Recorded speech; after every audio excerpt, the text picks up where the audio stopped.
explain like I'm 30. Hey everybody, welcome to Explain Like I'm 30. I'm your host, sidneyraz, aka Sidney Raz, all over the internet teaching you life hacks, tips, and tricks, and things, you maybe wish you knew before you're in your 30s. Today, we have a very special guest, but before we get into that, I want to talk to you guys about a dream that I had where MTV News came back. They made a huge deal about it.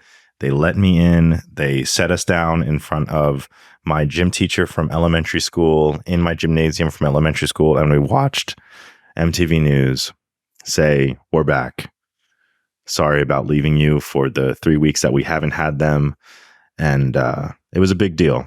Everyone was really excited about it. And oddly enough, I was talking to Stormy Daniels, which I was like, "Stormy Daniels, why are you in my elementary school? And why am I talking to you? Are we actually doing this right now? Are we talking to each other about how we're excited about MTV News coming back?" But alas, it wasn't real and it was just a dream. But I did want to tell you all about it just because I think it's important to listen to our subconsciouses. So maybe MTV News will be coming back and I will be talking to Stormy Daniels about how excited we all are. I don't know if I'm going to do it in my elementary school, but we'll see. And that actually leads into our guest today, Glenn Rottman, who is a hypnotherapist. He hypnotized me, y'all. I have been hypnotized. I'm not going to tell you about what. It's a big fear that I've had my entire life that he helped me release. And I feel it now. He's an amazing guy. He has worked with so many other influencers and he has hypnotized and helped people all around the world. So I can't wait for y'all to hear this conversation about what goes into being a hypnotherapist. I asked him some very basic questions that he was very nice enough to answer. And then, he hypnotized me. And I was very forthright saying, "I'm scared of this." But he used that. We did it. And I don't know. I can't wait for y'all to hear this. So enjoy. Here we go.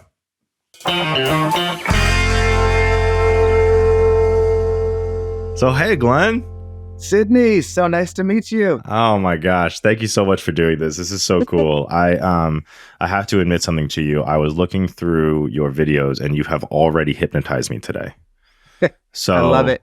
Yeah. I love it. I was looking through and all of a sudden it came up to the part where, like breathe in, breathe out, like just kind of relax. I was like, "Oh, thanks, Glenn. I really appreciate that." Amazing.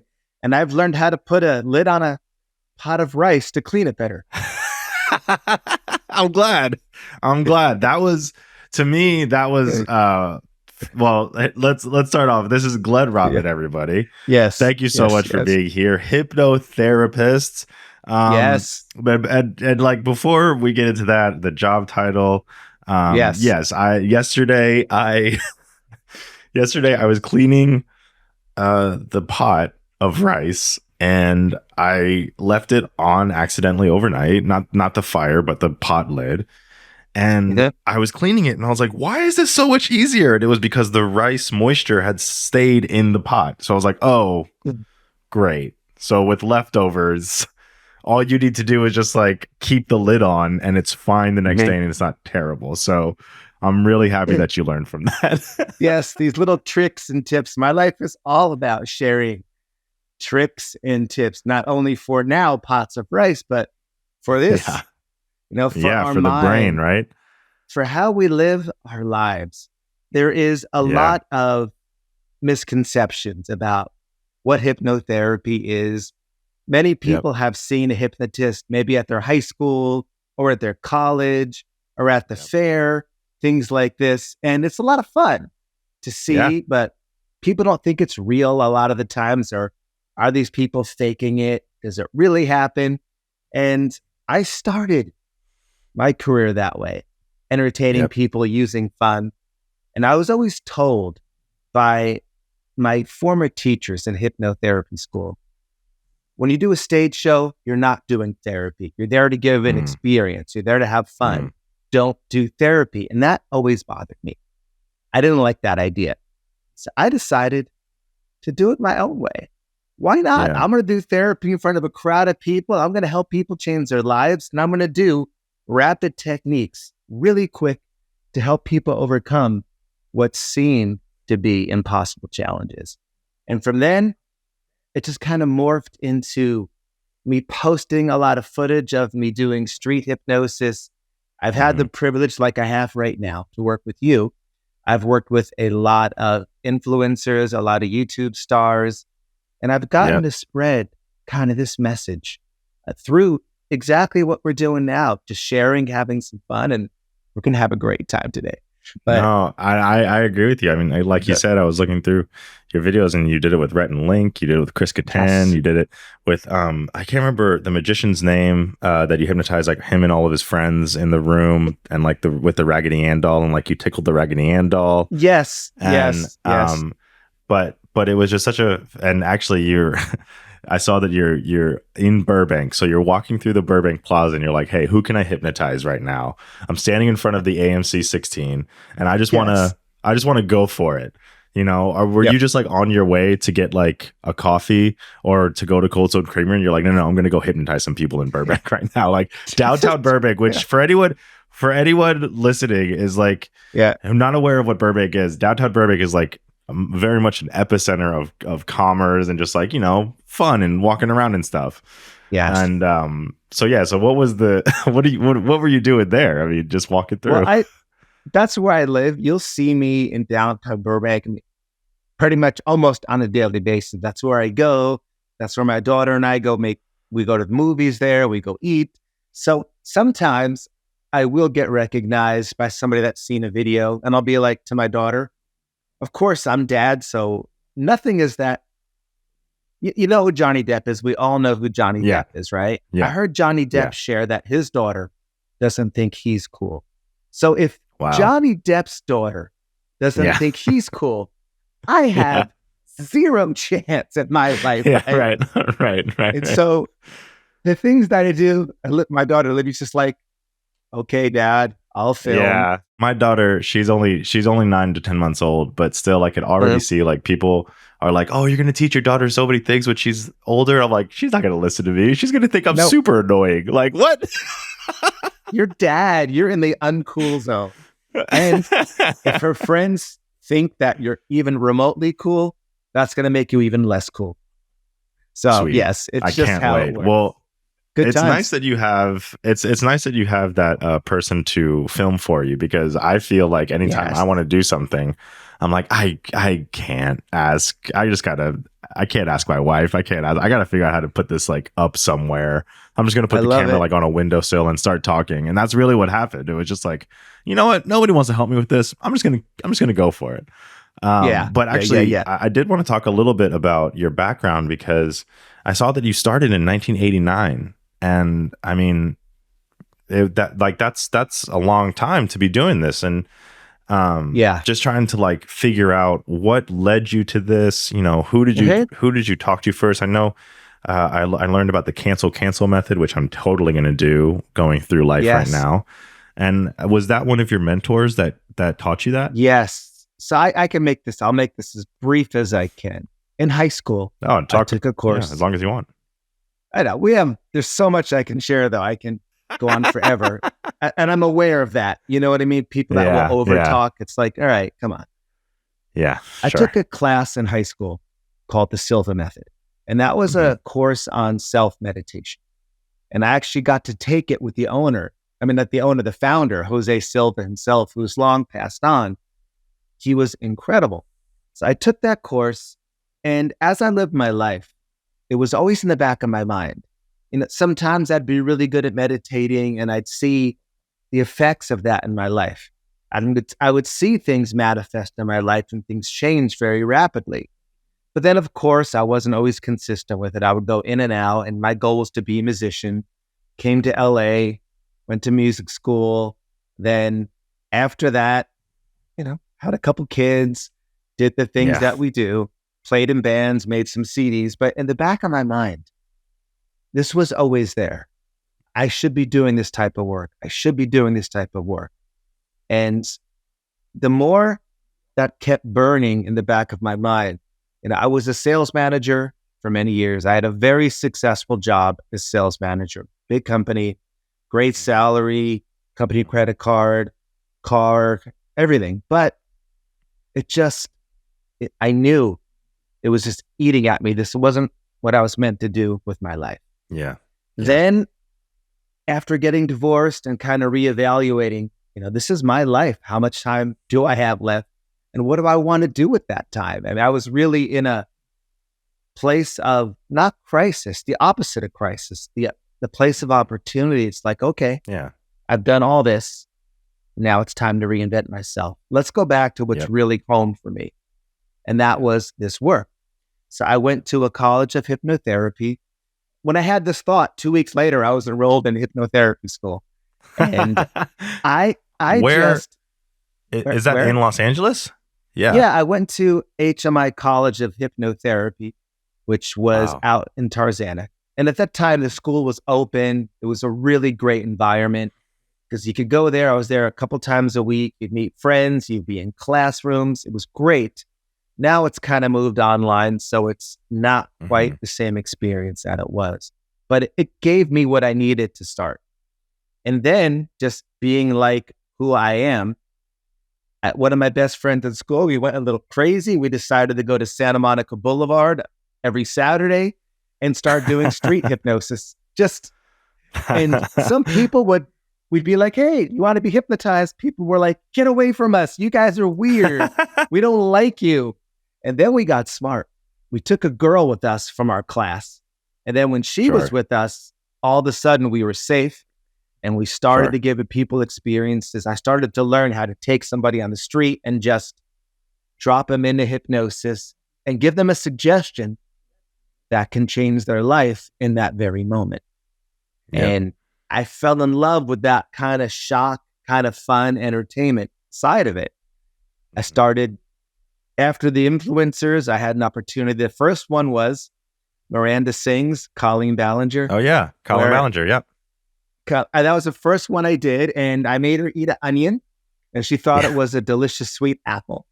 Now that routine goes back years. It wasn't something I created, but nothing has had more impact than watching her eat that onion. That is the onion that started my career. Wow. Yeah. In a big way. Because after that, then I got a call from the Dolan twins. Then I got a call from Rhett and Link. And then I got a call it just keeps going on and on and on. And now I have all these people reaching out to me for therapy. I have colleges reaching out to me. We want to see the guy that hypnotized our YouTube heroes come to our college. Yeah. Right. And the next thing you know, it was the career that I was looking for my whole life found me. That's incredible. And I mean, this is a little bit more, this is a little bit more inside LA, but you're in Burbank, so you're close to all of these people too, right? Yeah. Rhett and Link is right down the road in Burbank. I passed. I know. But it's not like I can just stop in there. Hey guys, what's up? They call me. Yeah, right. It's a one-way street with these people. It's not a two-way street. but they are. Well, no, they are the coolest guys. Yeah, I mean that's incredible. That's like such a important thing to do, which is sort of listen to yourself and go, I want to be a hypnotherapist. And I feel like it's important to sort of differentiate between hypnotist and hypnotherapist, right? So for me, when I hear hypnotist, I think what you were talking about, sort of like that shock and awe magician sort of fun, let's hypnotize everyone into eating an apple, but it's actually an onion, right? But with hypnotherapy, it seems like you're actually doing it in a sense where if someone does have something that they want to change, or if they do have a need for sort of a brain rewiring, then you're there for that. And I think that is, I don't know, super an important delineation to make for sure. Oh, it is. It is. Hypnotherapy is what I do. I don't do the silly stage shows anymore. I do transformative shows where I take an element of the surprise of stage hypnosis, but then I put hypnotherapy into it. When I do shows, I give the entire audience a chance to do something with me to make a change. And I've really just honed my craft that way. And I get to share it. Now I've created an online community where people subscribe to my meditations I do Mm-hmm. live group hypnotherapy sessions for my members. I do kind of an elite group coaching. So I've been through just in my own life, besides hypnotherapy, being a sales manager, taking a small company, Yeah. making it a huge company. Running now, I do all my marketing stuff. Basically, I am my own marketing company. I Yep. run the entire online subscription program. I have now a full team around me. And it's another business. I went into Yeah. this to help people. But as you know, even what you do, right? You have a team. It's now a Yeah. business. It's Yeah. not just fun. I mean, it is fun, but you get what I'm saying. All those Well, elements. it's different.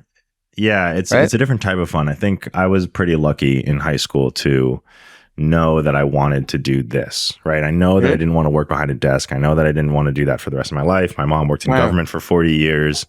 As I grew up outside of DC, so it was either you go work for the government or you figure it out and you end up working for the government, right? So for me, when in high school, I realized that I wanted to be a, what we call now content creators. Back then it was YouTuber. Yes. That was all I wanted to do. So I just kept following that. It didn't work for a long time.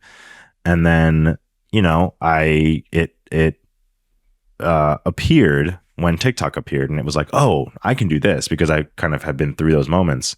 So I think now what you were mentioning about sort of the craziness that comes from those moments of just like chasing your dream. It's like, yeah, now we have teams. Now we talk to all of these people daily that I had no idea existed, but it's so important to have them. I'm just like, so yeah, I mean, just knowing that you actually, I guess, chase your dream or had that moment of like, oh no, like I always wanted to be a hypnotherapist. Like that's important to you.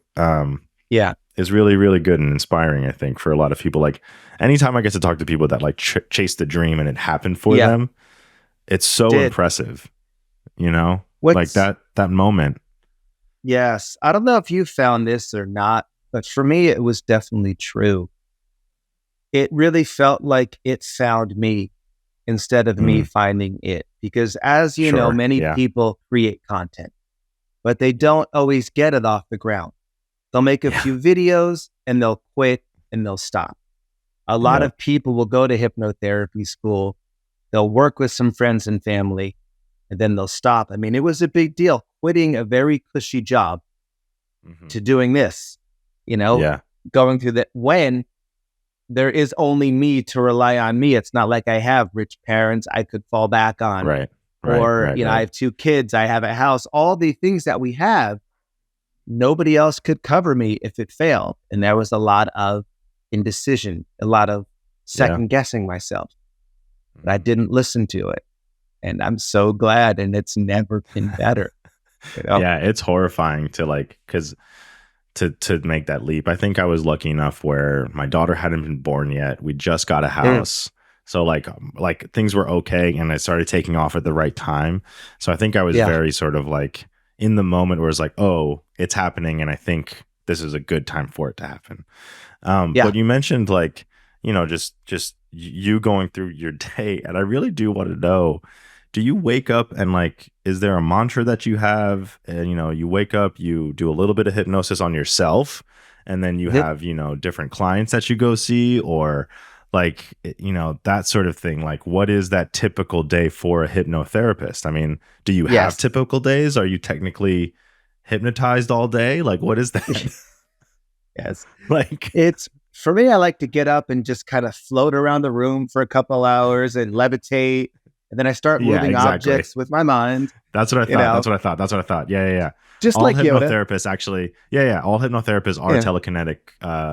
That's it. Imbued people. Yeah. Exactly. I just put my hand out. A cup of coffee appears, and it's great. Sure. But I generally, I can't say that.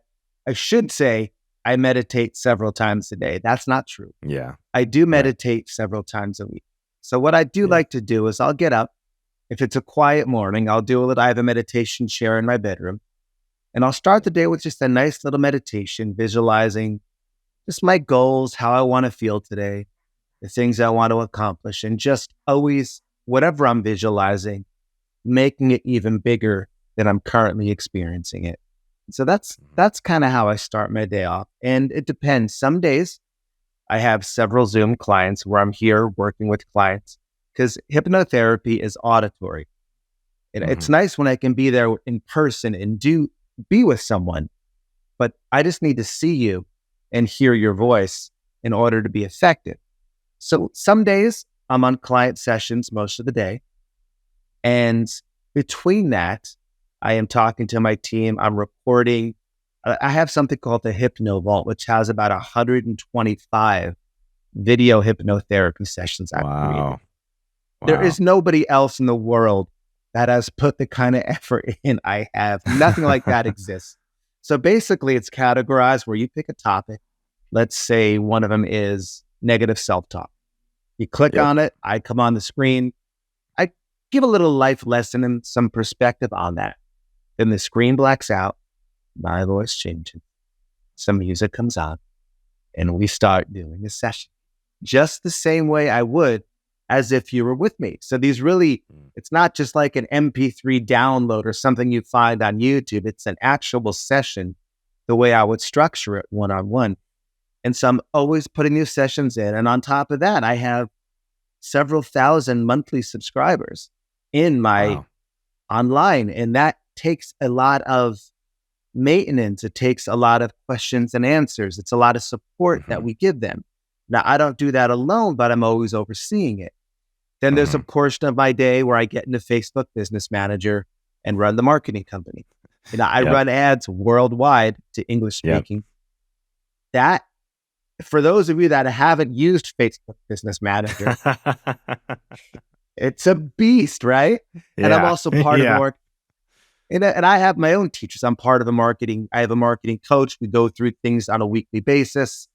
And then, so that there's that aspect to my day and managing all the back end of PayPal and Stripe and that whole process. Then they hire me in a couple different rehab centers where I work with and I help people that are recovering from addiction using this gift of hypnotherapy and meditation to be a great part of their recovery. That's a part of my week as well. And coaching is a part of my week where I have a group coaching where every Tuesday now I have a group and we talk about life's challenges, keeping you inspired, what you stuck with. And then on top of that, there's things like this, always making content, doing your social media. So every week it feels like a lifetime, and then within all that, spending time with my daughter or daughters, I have two, and trying to live a balanced life, go to the gym, enjoy a quiet moment here and there, right? So my life is really more like a business than anything else. It's not just basically I'm in this desk chair all day. Tell me about your issue. It's great. One thing that I was thinking about while you were talking about that was like something, you had this whole life before, right? Yeah. But did you find yourself being more of yourself when you became a hypnotherapist? Or was there like a lot of tension that were you more tense when you were that sales manager? And then when you became a hypnotherapist, you sort of released that, but then that was actually more of who you really were? Or was that something that you noticed a shift in yourself through all of this practice and work? There's a line, and I don't know the line exactly. Oh, maybe I do. That line is, most men live a life of quiet desperation. I should know the author. I apologize. It's one of the most famous authors, but my daughter's going to yell at me because she's like, "Dad, really? You didn't remember the author?" But it's fine. How I can explain my life and many people's lives that I've worked is not just men. Many people live a life of quiet desperation because we commit ourselves to things that we're not really passionate about because we believe we had to. We start off in life and we get ourselves into debt. We buy a car we don't really need. We rent an apartment that's too expensive. We buy things we don't need with money we don't have. And we start the process of tying ourselves down So now we feel like we have to take that mediocre job to make ends meet. Or maybe we're feeling insecure and we meet a partner and we lock to that partner and start building a life on very shaky ground. Now you start having kids, you start buying things together, you start committing yourself to a life that isn't fulfilling out of insecurities. And so now maybe it's not all bad. Maybe some of it's really good, but there's a part of you that is still kind of living that quiet life of desperation. And that was how I could describe my life. There were parts of it I really liked. But I knew, like, this is so cheesy, but you like cheesy things, Tell me. right? Yeah, I love cheesy. Right. Tell me. All right, good. Maybe you'll appreciate this story. So I also, after my divorce, I got my pilot's license to be a private pilot. Cool. That's great. Why? Because I decided I wanted to. And I'm like, who can tell me no? Nobody can tell me no. So I'm doing it. Right. At Perfect. the time, I was still a sales manager in construction. And we had people that worked on the airfield. And to do that, you have to go through clearance through LAX security. And I was what's called the company signatory. So I had to go through Homeland Security. And I always had to do updates and paperwork. Well, one of our drivers got a violation on the airfield for doing something he shouldn't do, standing in the wrong place or whatever.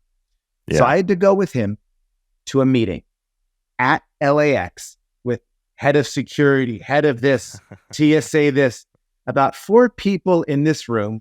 And the room still looked like it was made in the 1970s, green tile, white tile. And my driver that was there didn't speak such good English. I was there to kind of help and interpret. These people were so serious, right? Talking about this. And I'm like, first of all, I could care less about this. And you guys need to lighten the heck up. So here's what I did. We're talking about aviation rules and TSA rules. And I'm like, how do I break the ice? So I got up, I pulled out my wallet. I said, listen, guys, I didn't want to pull rank on all of you. And they're looking at me like, what is he doing? I'm like, listen, I'm not just a company signatory. I'm a pilot. And I threw my pilot's license down on the desk. And the whole room did this. Oh, that's very funny. Fantastic. Nobody Good joke, Glenn. appreciated it. Nobody got it. I thought it was the most beautiful moment in my life. And if I had it on videotape, we would be rolling watching it. It was so awkward. It was so bad, but it was so beautiful the same time. But that just tells them, like, I can't take you people. Lighten up, guys. This isn't... Exactly. And that's how I felt. Like when somebody would call me, our invoice isn't right for our company. I'm like... Yeah. I felt the exact same way when I was in meetings or when I would have these moments. I would just constantly be in these meetings. I'm like, I could not care less about this. Like I was at a party once and someone said, talking about meetings that they have. And I was like, I had to become a content creator because I couldn't stand meetings and I hate them because it was just such a waste of time. And I was just like, this is all nothing. All I'm doing is nothing in this meeting. And it felt bad. So I mean, a lot like you, it was just like, I had to get out of there. I had to. There was no question. There was nothing. And there's nothing wrong with it if the company that you work for, you like and you enjoy what you're doing. There's nothing, not everybody has to be a content creator or a speaker or be an entrepreneur. Yeah. There's nothing wrong with having a job and making a beautiful life. But I definitely felt that desperation. Now I don't. So the meetings I have now with my team are about how can we help people or what new product can we launch to get people connected to our work so they can really experience more. And there's a saying that you get here when you get here, meaning to look back and wish I would have gotten here faster is just such an unempowering thought. We're humans, so of course I think that. I wish I would have done this years ago and lived my entire career like this. But that wasn't the way for me. I understand my life experiences are so valuable to where I'm at today. I needed to go through them. I wish I would have been in this world years ago, because it's just, Yeah. I truly, truly appreciate and feel blessed for what I get to do and what I've created. Yeah. I absolutely do. And that's a feeling. Yeah. You can't really put to words how incredible it is to just be like, today I'm going to do something that I actually really want to do. Right. Like I'm trying to help people. I'm trying to entertain people. I'm trying to do all this. And for me, it was, I'll get there when I get there, but it was always in the back of my mind. Like, I know I'm going to do this. This is it. This is what I need to do. And I made a lot of mistakes along the way, right? Like, I think I saw one of your videos talking about how, you make those mistakes. You constantly, people that have sort of the ability to, maybe like you and I do, to sort of like chase that dream or continue to do that thing that they love. It wasn't easy to get to that part, right? So, I mean, and that kind of leads me into the question of like, do you make mistakes in hypnotherapy? Like, have you ever made someone eat an onion and then all of a sudden it's like, oh God, they realize it's an onion? Or, accidentally freeze people in the spot for the next lifetime? Like, what is a mistake in hypnotherapy? Did you see Office Space? Yes, I saw Office Space. Yeah, like that. So but that ended up being a good thing because he was fine. I know. Well, here's what can happen. There is no hypnotherapist that can say, and I don't care who's watching, not even Tony Robbins, not everybody gets the desired result that they want all of the time when they work with someone. Because we're human. Many people leave a Tony Robbins seminar. I love Tony to death. He's amazing.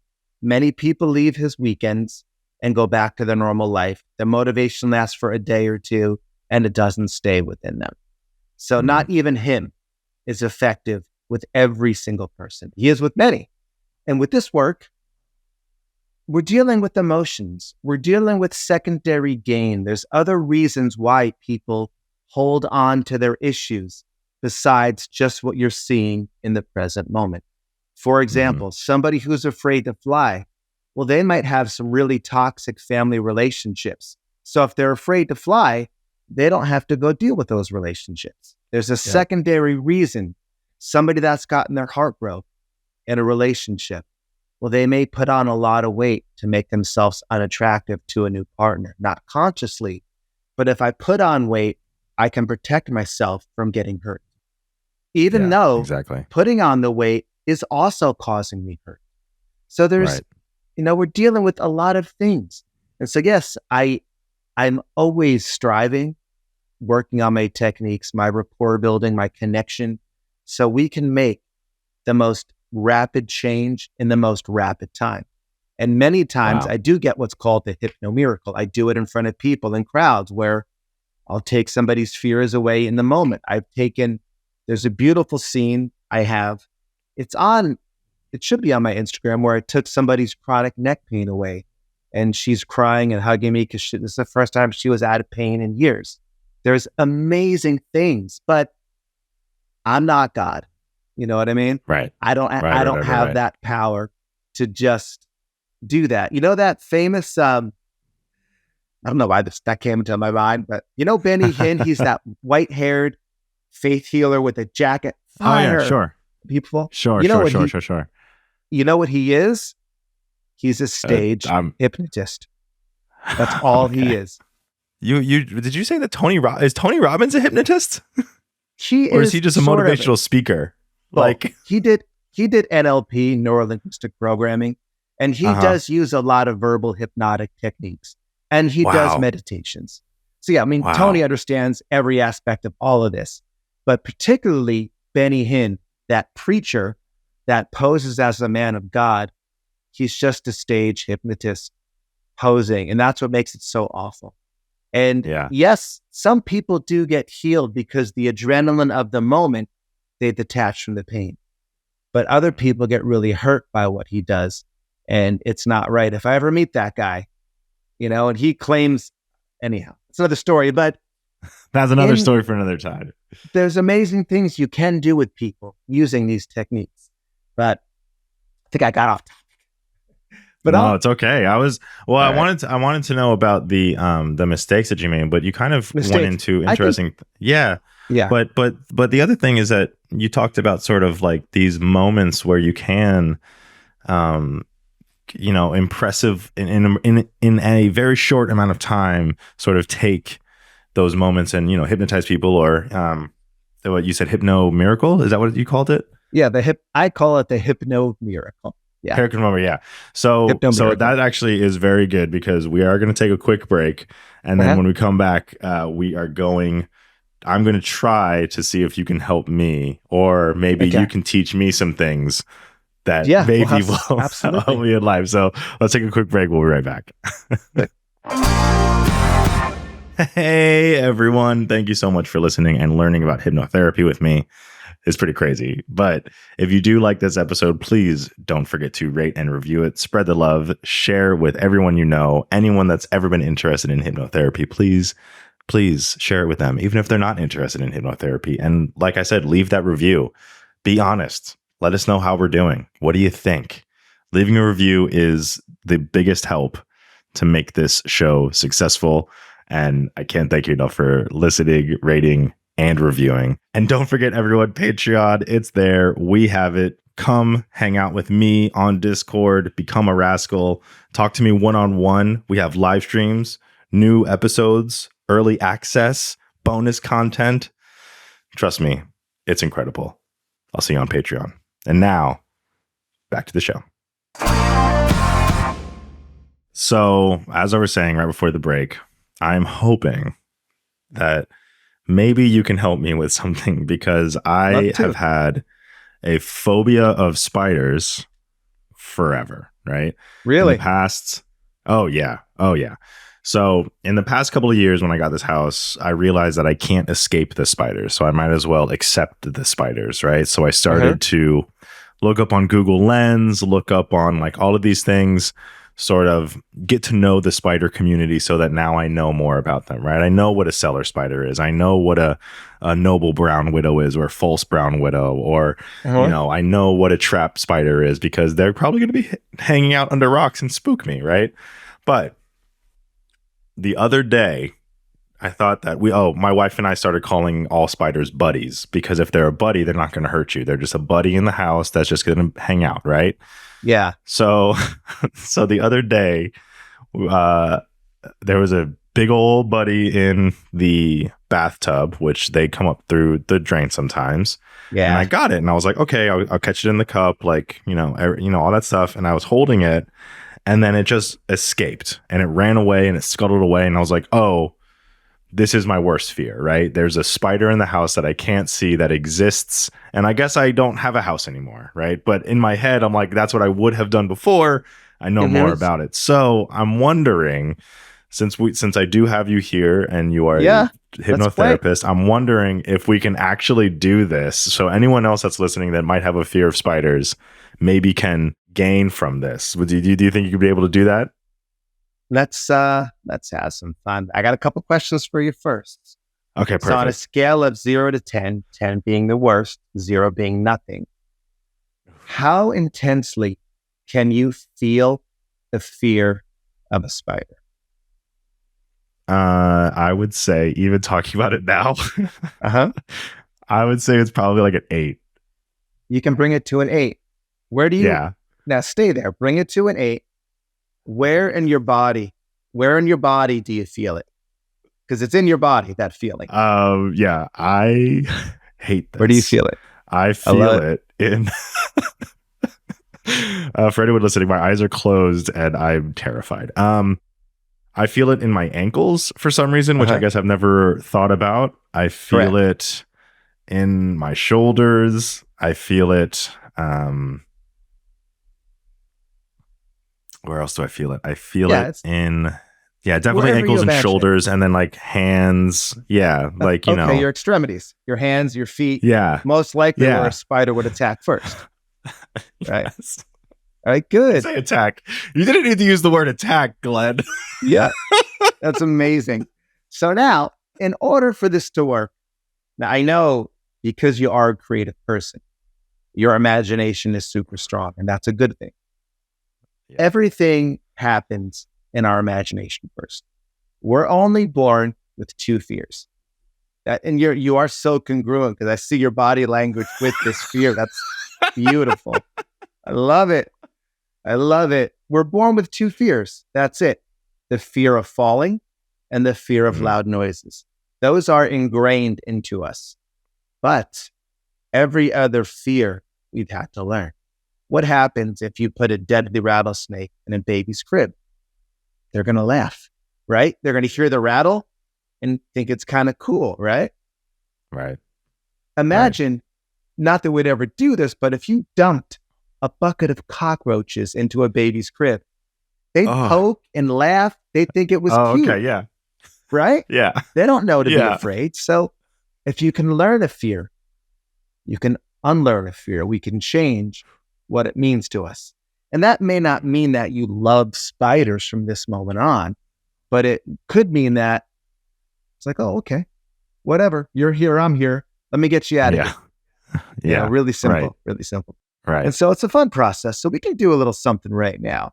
But first, what I want to do is I want to test your imagination just to see how connected your mind and your body is. And it's fun. It's a lot of fun. Okay. See, some of the biggest misconceptions is hypnosis, you are aware of my words. You have to be, otherwise you're sleeping. Even when I do a stage show and we do that famous thing where you kind of lay people over each other on the chairs. Right. They're still aware. They still hear you. Because when I say now, sit up straight, eyes closed, they sit up because they still hear. It's not like you're dead to the world. That's one of the things about, hypnotherapy. It's a form of guided That is meditation. interesting. I always thought that people were generally asleep, but I guess they can't be, because if they're not hearing you, then they're not going to understand what needs to happen. So that's interesting. I didn't know that. So thank you for that, for breaking that common misconception. Or when I do a session and they'll say 1, 2, 3, 4, 5, eyes open, wide awake, they'll go, I think I fell asleep. Well, if you were, why did you wake up when I said 1, 2, 3, 4, 5, eyes open? They're like, oh, I guess I was there. Then they realize it's all there. So it should be common everyday practice for all of us. And it's getting there. That's one of my missions. I've spread my message worldwide to a lot of people, as I continue to do with my ads and my online programs, to make hypnotherapy just a normal part of our lives. Everybody should be meditating. Think about this. You've never really seen a stressed out monk, have you? No. That's they interesting. Meditate, no. Right? That sounds like a one-liner from like a Copacabana. Like, you never seen a stressed out monk, have you? It's like, oh, you're right. Sorry. That's true. That's true. So now let's do this. Let's have some fun. So your chair is solid, right? Yeah, my chair's solid. So I have to actually, before we get started, I do have to think, I need to admit something to you and myself and the listeners. I think I have been I think I have been slightly stressed out about what is about to happen this entire time, because I'm not sure if I want to, thinking about this in like a therapy sense, I don't know if I want to let go of that fear of spiders, right? I don't know if I want to be hypnotized because I'm scared of it, right? So I'm realizing that now, like, oh, maybe I should have listened to that fear a little bit earlier and said that out loud. Okay, well, that means we can do one of two things. We can just start with testing your imagination, and then you can decide if you want to go further. It's almost like you can put your feet in the water to feel that it's warm, and if it feels good, we'll jump in the pool. If you feel like I'd kind of rather wait, well, then you can make that choice too. Okay. Well, let's do, you know what? I think I am willing to try. I do want to try. I really am interested to see if this helps. So, as they say, por qué no los dos? Why not both? And let's do it. I never heard that. Pequeños what? Por qué no los dos, right? Why not both? Oh, okay. Gotcha. All right. Well, just try this. Just sit up for a second in your chair. Okay. All right. Now, move the mic a little bit closer. Yeah, do you have any head or neck? Are you like directly upright, or can you lean back a little bit? I can lean back. Yeah. All right, good. Like this. Yeah. All right. So check this out.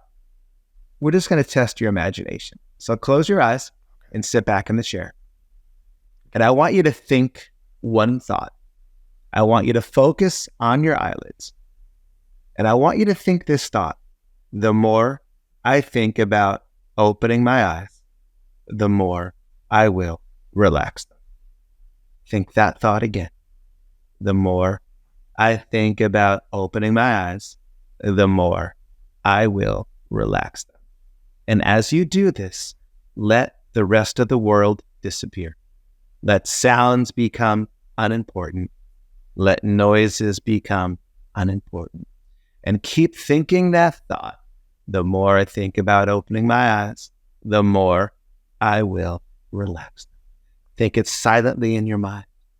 And you'll realize by doing that, you are now relaxing your eyes so comfortably, so heavy to the point where they just won't open. You're in control always, all of the time. Sounds fade away because only my voice becomes important. And the more you think about opening your eyes, the more you will relax them. And you'll notice right now, your eyes are so comfortably stuck, closed. And it's really funny because you feel wide awake, Wow. but your eyes cannot open because the more you think about opening them, the more you will relax them. And at first it feels really funny. And you may be wondering, am I doing this because I don't want to open my eyes? Or am I doing this because Glenn told me? The truth is, it doesn't make a difference because you have already accepted that suggestion. And as you think that thought, it's pretty cool. Now we can spread that feeling from your eyes down your cheeks. Just as your eyes become more comfortable shut, your forehead becomes smooth.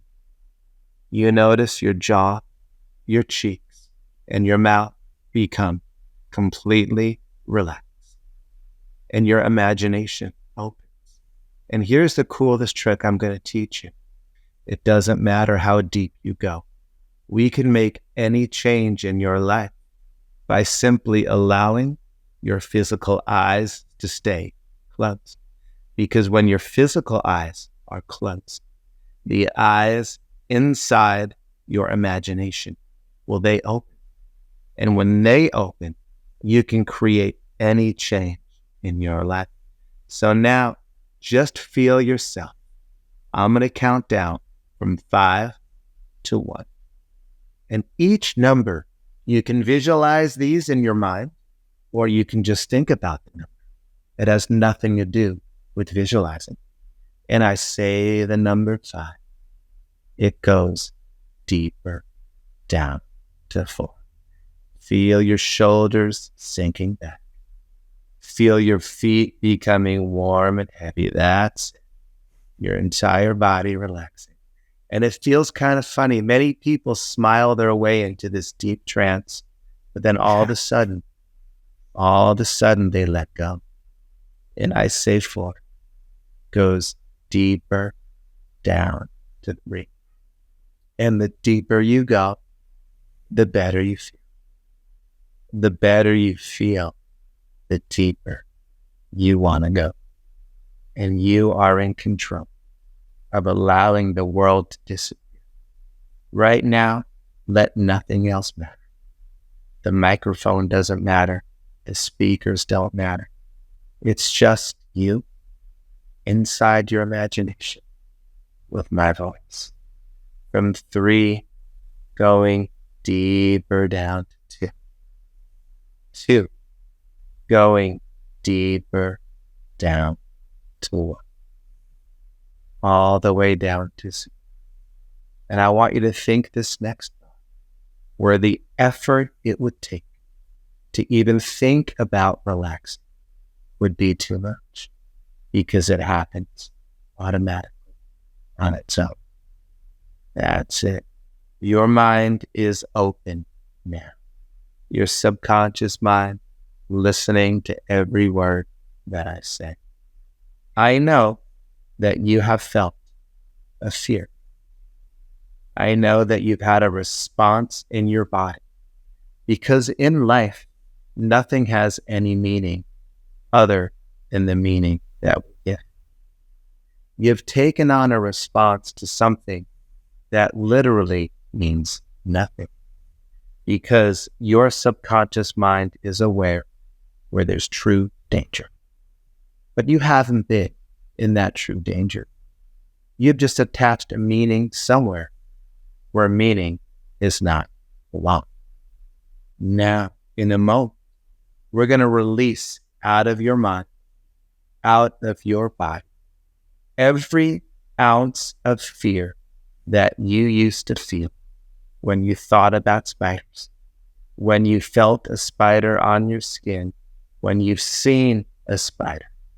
We are going to literally remove it from your mind, from your body, from your entire central nervous system, to the point where from this day forward, after you release it, you will think spiders are actually cute. They won't bother you in any way. And here's the beautiful thing. You don't even have to believe it right now, because you're going to feel it in your mind and in your body. The same way you already know your eyes are so locked down, it's almost like they're out of your control. But what is in your control is your mind. Now, in a moment, I'm going to ask you to choose a right hand or a left hand. You get to decide, because this is your experience. And you are going to make a fist with that hand right on your lap. So go ahead and choose your hand and make a very, very tight fist. And as you make that fist, we're going to begin a countdown. A very strong, slow countdown. And in that fist, you are going to put every fear, every amount of reaction, every startled moment, everything that would fear you about holding, seeing, touching a spider into that fist. We are going to take it out of your mind, put it into that fist. So be brave, because after this, you're never going to feel those fears again. We're going to remove them from your entire system. I say the number 10. Imagine as if those memories are pouring out of your mind. Squeeze that fist even tighter. The feeling in your body, the physical feeling, 9, even stronger. Feel it coming out. It's almost like those spiders are crawling out of you into that fist, squishing all of the fear even tighter. 8, feel it get even stronger. Your subconscious mind is so ready to do this. 7, even tighter. Every unempowered emotion, every fear, the anger, the craziness, the reaction. 7, even stronger. 6, 10 times tighter than before. Feel those fears moving faster out of you, faster and faster. 5, even tighter in your fist, going down to 4, stronger, 10 times stronger than before. 3, feel those fears coming out of your subconscious mind into that fist. 3, in a moment, when I get to the number 1, you are going to release that hand, and you are going to release every remaining fear. You're never going to feel it or find it again. 3, tighter. 2, even tighter. 1, 0, let it go. Breathe all the way in. All the way in and all the way out. From this day forward, you will never feel those fears again. You will never be able to find those fears again. The more you think about it, the further away they go. It's almost like it's a car you cannot catch. The more you try to find those fears, the further away they go. Now feel yourself drift back. You've done it so good. Feel your breathing become slow and calm. Feel your mind become set. From this day forward, as I give you this direct suggestion. Your conscious mind will hear it and your subconscious mind will accept it. You actually enjoy spiders because you understand spiders kill so many dangerous and annoying bugs. Spiders eat mosquitoes, the peskiest things on this planet. And every time you think about a spider, you realize that's one more mosquito that will never be able to bite you again. Mosquitoes have killed more people than any plague, any disease on this earth. Spiders get rid of mosquitoes, and you love that. When you think about a spider, you think about all the amazing things they do. They get rid of flies. They get rid of annoying house flies that get in your food, that also spread bacteria. Spiders are very, very clean. They're nature's cleaners. So now, when you think about a spider, your breathing is slow. Your breathing is calm. Notice the temperature of your skin. Even thinking about a spider, it's calm. The temperature of your skin is perfect. Your central nervous system is absolutely in balance. And any time from this day forward, you see a spider, you have a little smile. Think about a spider now and smile 10 times bigger. In fact, here's what's going to happen next. Your eyes will not and cannot open until you completely accept at the cellular level, in the very center of your central nervous system, until you fully accept the suggestion, as you already have, that spiders actually are cute and you enjoy them. Only then will your eyes open. Only then will you smile, knowing that that feeling in your body is you love being around spiders as much as you choose. Anytime you see one, your breathing will be slow and calm. Feel that in your mind. Feel that in your body. It feels amazing, does it not? Yeah, it really does. It really does. Think about a spider now and smile. Wow. I was thinking that's remarkable what just happened. Right? It's absolutely. So when you said on a cellular level, open up your eyes, I could not open my eyes that entire time. And then all of a sudden, I was thinking about a tarantula and I was just smiling. And I'm just spiders like, are cute. Yeah, they're cute.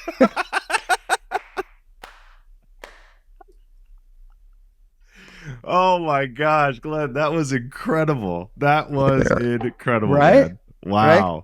Now, from the outside, there is no way to explain that internal experience, is there? No.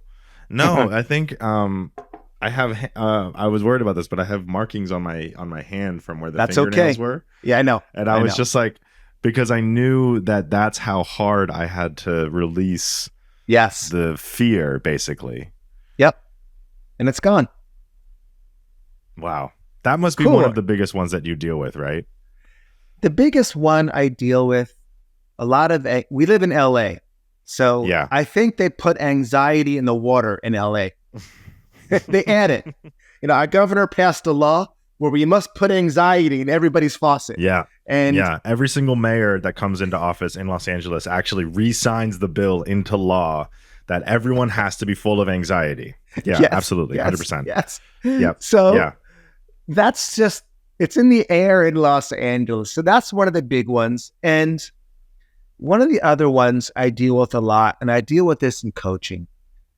No matter how successul we are, and I know, enjoy that feeling, my friend. It's the greatest. Yeah, I'm like, so for anyone that was listening, the reason that we just did that was because I was looking around my room and where I'm recording, and I remember a spider specifically crawling out from behind a poster that I have, and I'm just thinking about that spider, and I'm like, oh yeah, okay, like it's not that big of a deal.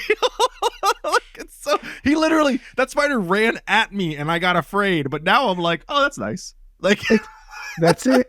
How cool is that? That's incredible. I love it. Man. So maybe you and I need to go out in downtown Burbank and do some street hypnosis, and we'll make some TikToks, and we'll do fear and phobia cures right on the street with people. Oh my gosh. This right now is, as I say in my videos, definitely something that I wish I had before I was in my 30s. Like this sort of like existential release, I guess, right? Or an internal release, actually. It feels internally that I'm like, oh, I'm okay, actually. Yes, you weren't born with that fear. You didn't need that fear. Now it's gone. Thinking about that cockroaches, thinking about the rattlesnakes and spiders too. But we do have to wrap up. Thank you so much for hypnotizing me. You got it. Before we go, though, any big projects that you want to talk about? Anything at all? I know you have the Hypno Vault, obviously, the hypnovault.com. Where can people find you? Elevator pitch. Well, that's the easiest website. GlennRottman.com is not as easy as to remember as the hypnovault.com. Yeah. But I have an entire team there now dedicated to supporting people. I have my monthly subscription, it makes what I do accessible to everyone and anyone. The cost of one-on-one sessions, because I have a limited resource, my voice and my time, there's only so many one-on-one sessions I can do. And because of my schedule, I'm having time to do less and less of those. But that's exactly why I have the Hypno Vault. And I connect with my subscribers. I do free group hypnotherapy sessions for them. We do questions and answers. I also have, for those that want to go a little further in their life, and they're in that entrepreneurial business or that mindset, where I do an elite mastery coaching call, where we really dive into, I don't know if I think you will relate to exactly what I'm going to share with you next. I'll do it really quickly. Okay. When you're working on your dreams, when you're working on your goals and or your business, a lot of times it can feel like a very isolated, lonely space. And you think, how can you be lonely? You got people around you all the time. But when you're making the kind of decisions you have to make, those come from you and they come from your head. And a lot of times we can feel very isolated in that role, because even though you have a company, you're the one that those decisions fall upon, And it's a place I go and I have where people like that can connect with people that get it. And we just every week keep reinforcing what's most important in life. Not just staying motivated, but staying balanced, remembering your relationships, remembering self-care, remembering that we have to manage our stress. It's not okay to put self-care on the back burner as we grow, because we're never done. There's never a point where we say, I'm fully grown. It's like nothing settles but cement. Everything else is growing and changing. So that's what I've created. That's my gift that I get to share. That's the world I get to play in, and I love to be in. Just like the world we did here today. Your life is different from this moment forward. So now, if you're like with your wife, and let's say she's got a bunch of her pretty friends over, because I know none of your wife's friends are that pretty like her. We know that already. That goes without saying. Sure. Let's just say you're in the house with your wife and a bunch of her friends that are not nearly as attractive as she is to you. But now you could be cool in front of all of her friends and be the man. Like, oh, Spider, I got this, girls. Don't worry. Don't worry about that. Perfect. Right? Well, I know I was going to ask you for your last words, any life tips, but I think you just gave some of the best life tips I've ever heard. So, Glenn, thank you so much for helping me with lifelong phobia. And thank you so much for helping so many others. This has been amazing. Great, man. I really hope to talk to you soon, buddy. You got it, my friend. This was great. I'll see you soon. All right. We'll talk soon. Bye.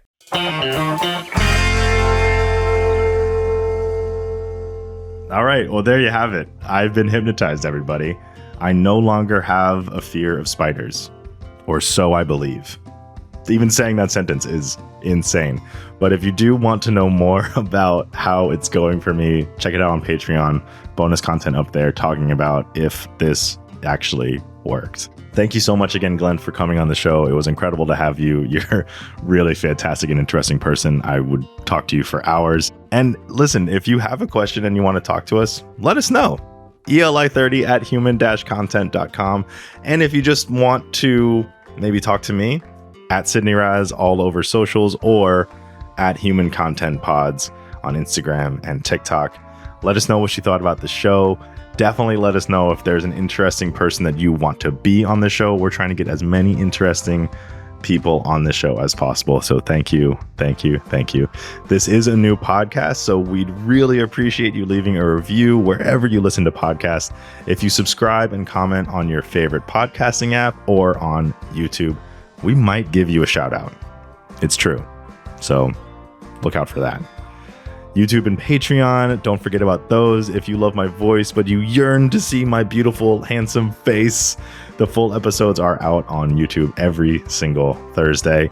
And yes, Patreon, tons of cool perks like bonus episodes, hang out with the ELI member community. We have great private Discord, and I'm active in it. It's me. Early ad-free episodes, interactive Q&A, live stream events, and so much more. Come on over to Patreon, become a rascal. And that is patreon.com/ELI30, or go to eli30.com. Thank you so much for listening. I'm your host, Sidney Raskine. Special thanks again to our guest, Glenn Rottman. Thank you so much for being here. Our executive producers are Sidney Raskind, Aaron Rubin Courtney, Rob Goldman, and Shanti Brooke. Our editor is Andrew Sims. Our engineer is Jason Portizo, and our music is by Omer Ben Zvi. Our theme song is by Dr. Music. Explain Like I'm 30 is a human content production. And remember, hydration equals happiness. Explain like I'm 30. Thank you so much for watching, everybody. If you like this podcast and you would like to see more, don't forget to click that subscribe button. Don't forget to turn on the notification bell so you get notified about all of the uploads. Leave a comment down below. Let us know who we should have on the show, and let us know what you think.